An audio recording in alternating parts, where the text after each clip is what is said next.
Bonjour et bienvenue sur le plateau Village Semence avec la France agricole. Aujourd'hui, nous allons parler du pois protéagineux, culture dont les bénéfices agronomiques et environnementaux ne sont plus approuvés et qui pourtant a connu et connaît une certaine décroissance, tant au niveau du rendement que des surfaces. Alors, à l'heure du plan protéine, à l'heure de l'agroécologie, nous allons nous demander pourquoi le pois protéagineux est l'une des rares cultures dont le rendement a diminué et dont les surfaces se sont écroulées. Alors pour répondre à cette question, j'ai la joie d'accueillir sur ce plateau Monsieur Jean-François Herbomez, responsable du programme de sélection des pois protéagineux chez KWS Maumont. Bonjour monsieur. Bonjour. Alors en visio, nous aurons la joie aussi d'entendre Madame Véronique Biernès, responsable du programme protéagineux chez Terrinovia. Bonjour madame. Bonjour. Et enfin, nous entendrons aussi Monsieur Brice Volin, agriculteur dans l'Yonne et producteur de pois protéagineux. Alors, je vais commencer avec vous, Madame Biernès. D'où vient-on au niveau du pois protéagineux? Que s'est-il passé depuis 30 ou 40 ans? Vous me parliez dans la préparation de cette émission de l'âge d'or du pois, de la belle époque du pois. Est-ce que vous pourriez nous en dire plus sur ce sujet? Oui, alors en fait, le pois protéagineux s'est principalement développé du début des années 80 jusqu'au début des années 2000. Donc, dans cette période-là, on a assisté à une augmentation importante des surfaces et des rendements. Donc à cette période, le pois était cultivé plutôt dans le nord de la France, dans des sols profonds, à forte réserve en eau, et avec un climat qui était assez frais et humide. Et en parallèle, on avait aussi toute une batterie de solutions phytosanitaires qui permettaient de contrôler quasiment tous les bioagresseurs. Donc, dans cette période, on a augmenté les surfaces jusqu'à 730 000 hectares en 1993 et les rendements moyens étaient autour de 50 quintaux hectares dans les années 2000, avec des pointes à 70 quintaux par hectare. Après, ce qui s'est passé, c'est qu'au début des années 2000, avec le retour fréquent des surfaces de pois, on a assisté à l'apparition d'une maladie racinaire, Aphanomyces, qui a malheureusement beaucoup affecté les rendements et fait abandonner de nombreuses parcelles fortement contaminées par ce champignon qui provoque cette maladie racinaire et un dépérissement des plantes. Donc suite à cette période-là, on a aussi assisté à un déplacement des surfaces de production, puisque en fait le pois s'est surtout décalé en fait vers la zone intermédiaire où les sols sont un peu plus superficiels. Et donc le pois de printemps est plus souvent confronté, plus fréquemment confronté, surtout ces dernières années, à des stress hydriques intenses et plutôt précoces, de plus en plus précoces. Voilà, et donc en parallèle, on a aussi essayé de développer le pois d'hiver, toujours dans la zone intermédiaire. Donc c'est une zone qui est en fait en transversale sur la France, qui s'étend des Barrois de l'Est jusqu'au Poitou-Charentes, en passant par le Berry. Mais tous ces sols superficiels ne permettent pas au pois d'hiver comme de printemps d'atteindre des potentiels de rendement très très élevés. Voilà, donc ça explique quand même en grande partie l'évolution des rendements qui était positif jusqu'en 2000 et après qui effectivement a diminué jusqu'à aujourd'hui. D'accord, donc changement climatique, maladie, changement de terre, donc les rendements ont baissé. On va peut-être pouvoir voir un graphique des chiffres de Terrinovia. On voit l'évolution du rendement avec une bascule dans les années 2000. Monsieur Brice Volin, vous cultivez des pois sur votre exploitation. Quelle place ont à cette culture et comment vous voyez l'avenir sur cette culture au niveau des rendements? Oui, tout à fait. Je produis des pois sur l'exploitation. Je suis arrivé à produire des pois depuis qu'on a des problèmes sur le colza. Faut aussi expliquer que on a besoin de tête d'assolement et le fait de ne plus pouvoir produire de colza depuis 3 années m'oblige à trouver des solutions. Et une des solutions, c'était le pois protéagineux. pour limiter la culture de maïs et de tournesol sur l'exploitation. Et donc depuis, là c'est la 4e année que je refais des pois. Et la meilleure année, j'ai plafonné en dessous de 50 et la plus mauvaise environ 20. Et donc là, on est sur une moyenne qui est aux alentours de 35-36. C'est une petite surface sur l'exploitation, elle représente moins de 10% à l'heure actuelle. D'accord. Et monsieur, donc avec des rendements qui sont quand même plutôt assez faibles, monsieur Herbomès, comment vous l'expliquez au niveau de la génétique? Est-ce que la génétique a une part importante de responsabilité dans cette baisse des rendements? Que s'est-il passé depuis une trentaine, quarantaine d'années au niveau de la génétique? Oui, ben, si on reprend un petit peu l'historique du pois protéagineux, hein, donc Véronique l'a bien expliqué, une grosse demande dans les années 80. Donc une création de la recherche variétale avec quelques petits programmes, mais un gros développement de plusieurs acteurs, surtout sur le pois de printemps à l'époque. Donc les grandes étapes clés, il y avait les années 80 avec les pois feuillus, on est parti sur du pois Aphylla. Dans les années 90, sans perte de rendement à l'époque, mais il y a eu aussi certainement l'évolution des régions, l'évolution des surfaces, peut-être aussi les rotations un peu courtes. Et dans les années 2000, une baisse d'intérêt de la production du pois hein, au niveau des surfaces de culture en France. Et à l'époque, on nous a demandé d'avoir des pois avec une bonne tenue de tige pour la récoltabilité, parce qu'avant c'était un peu un problème. Donc quand on était dans les terres du Nord, c'était pas un souci. Comme ça s'est un peu délocalisé dans des régions à cailloux ou autres, les pois qui étaient affaissés à la récolte, c'était compliqué pour la récolte.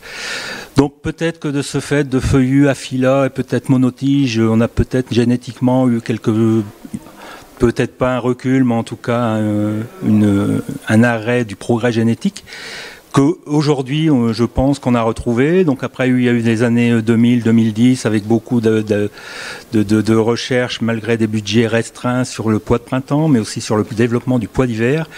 Et je pense qu'aujourd'hui, on est revenu sur une stabilité des rendements, hein, une régularité des rendements interannuels et autres.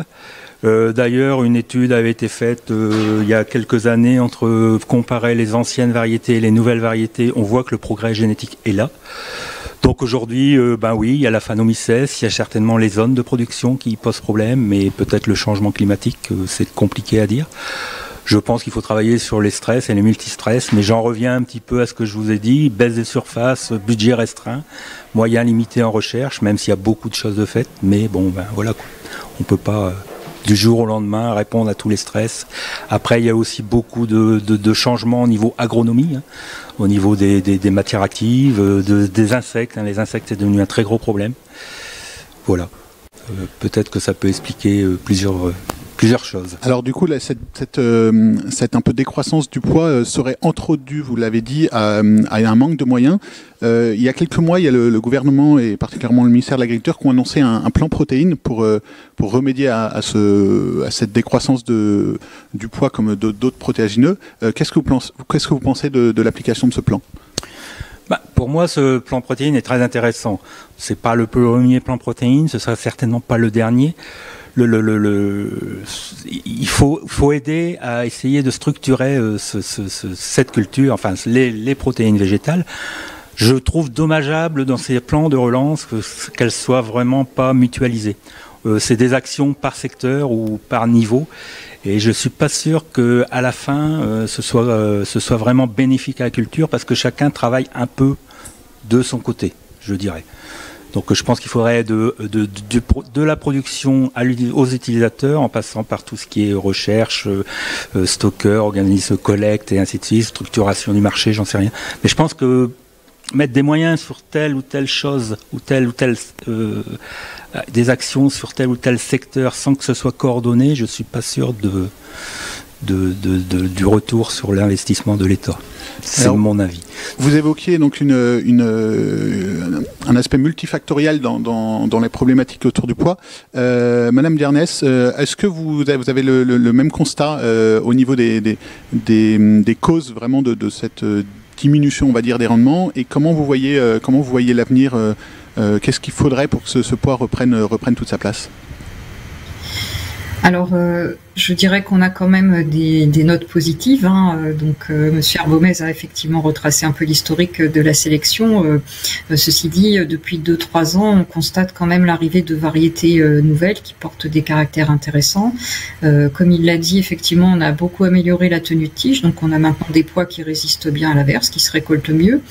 Mais maintenant, on constate des progrès plus sur le rendement, sur d'autres critères comme la teneur en protéines. Donc là, effectivement, ce sont des variétés qui peuvent offrir des possibilités nouvelles.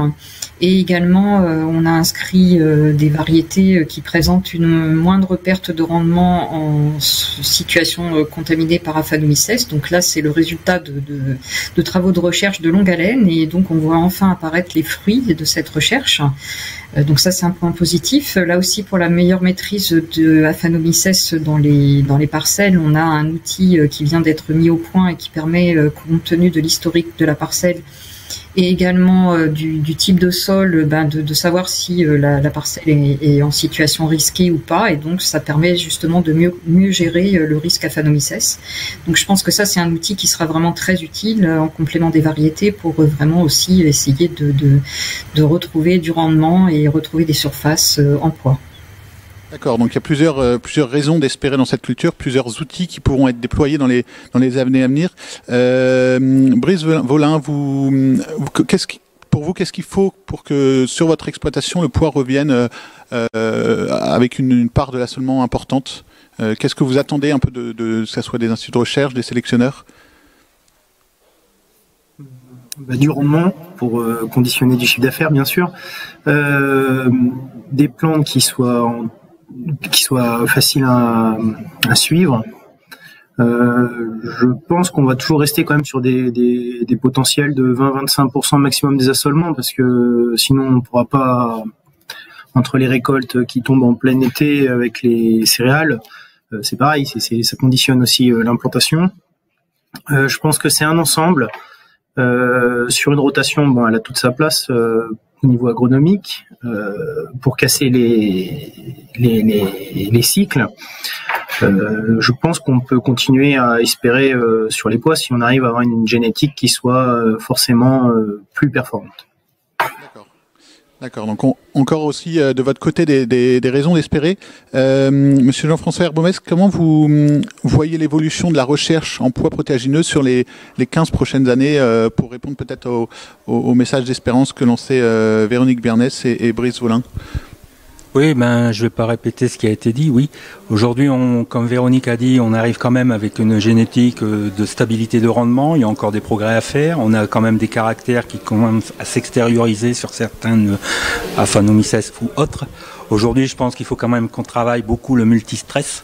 Donc pour ça, il faut des moyens. Donc en recherche publique, il y a quand même beaucoup de moyens mis par l'INRAE au niveau de la recherche, au niveau du pois protéagineux. Dans les privés, tout le monde, je pense, y croit. Juste peut-être trouver des moyens d'augmenter les budgets de recherche pour aller un peu plus vite et faire plus de choses. On sait qu'aujourd'hui, pour avoir des budgets, il faut des surfaces, et sans les surfaces, on n'a pas de budget. On est des entreprises privées, on est là pour aussi gagner de l'argent, donc le retour sur investissement, il faut qu'il soit là. Et moi, je pense que je reviens un petit peu par rapport au plan protéines. Je pense qu'il faut, alors je sais pas, créer peut-être un système pas de filière, mais en tout cas travailler tous ensemble pour que le pois ait un intérêt au niveau des utilisateurs, dans des volumes, mais dans une régularité de récolte et de régularité de volume et de qualité, évidemment. Donc je pense que si on est là, tout le monde y retrouvera son compte, et je pense que automatiquement ça avancera. Donc la génétique n'est pas le seul facteur. Pour moi, le seul facteur, il faut vraiment un travail peut-être supplémentaire de filière. Il faut rendre la culture intéressante. Elle est intéressante agronomiquement, tout le monde le sait, tout le monde le connaît. Le monsieur, je ne me souviens pas du nom, mais l'agriculteur le dit, dans les rotations, elle a beaucoup d'intérêt pour casser les cycles, herbicides, insecticides et autres. Donc il n'y a pas grand-chose. Et avec un rendement moyen, il ne faut pas forcément rechercher des rendements très élevés, mais un prix, une marge. Et à partir de là, tout le monde va s'y retrouver, et automatiquement, ça aura de l'intérêt pour la filière. D'accord, donc retrouver un prix, une marge. Notre émission touche bientôt à sa fin. Véronique Bernès, peut-être pour conclure, est-ce que le pois protéagineux reste une plante d'avenir pour vous ? Oui, alors pour poursuivre ce qu'a dit Jean-François Herbomez, en fait, jusqu'à il y a peu, le poids était surtout dédié à l'alimentation animale. Maintenant, on voit arriver des nouveaux débouchés en alimentation humaine. La demande en protéines végétales est très forte, donc ça devrait quand même permettre au poids de trouver sa place dans ce contexte.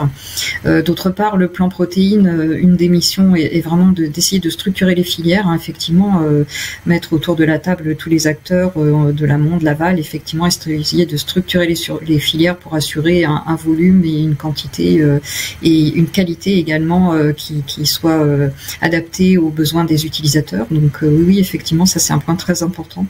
Oui, donc encore un travail de structuration de filière. Notre émission touche à sa fin. Merci à vous trois d'avoir pu participer à cette émission, à cette recherche d'informations sur le pois protéagineux, donc ce qui reste une culture d'avenir, hein, si je vous comprends bien, avec un certain travail.